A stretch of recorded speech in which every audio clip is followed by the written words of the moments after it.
দলের নয়ন সাহেব, এর কাজই হইলো সম্ভবত উনি বিএনপির থাপড়ানো বিষয়ক সেক্রেটারি। যারে ভাই তার থাপড়ায় কি অ্যাটিটিউড ভাই!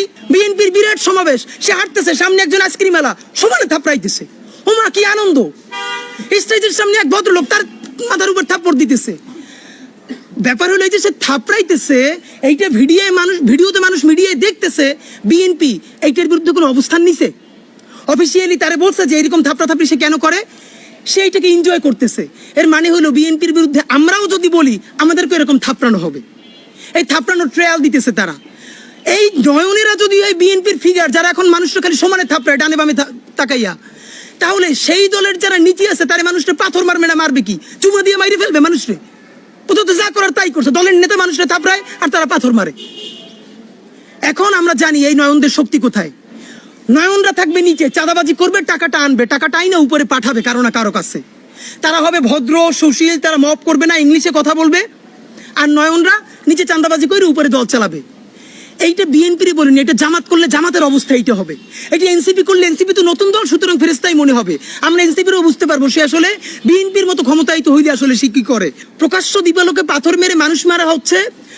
এই ভিডিও কোনো মিডিয়াতে আসে নাই। তৃতীয় দিনে যখন সোশ্যাল মিডিয়া আসলো তারপরে একটা প্রেশার তৈরি হলো, এখন গ্রেফতার হচ্ছে ঢাকায় প্রকাশ্য দিবালোকে।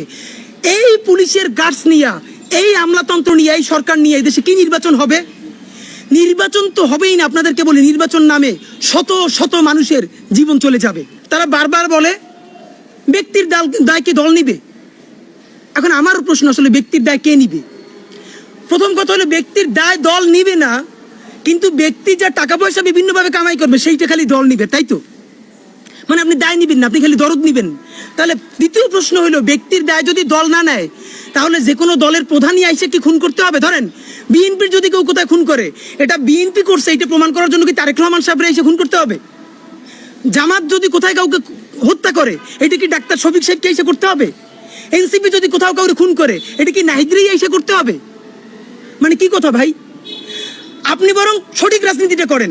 আপনি বলেন আমি তারা চেক করছি, বিএনপি তারা পুলিশ তারা গ্রেফতার করে না কেন?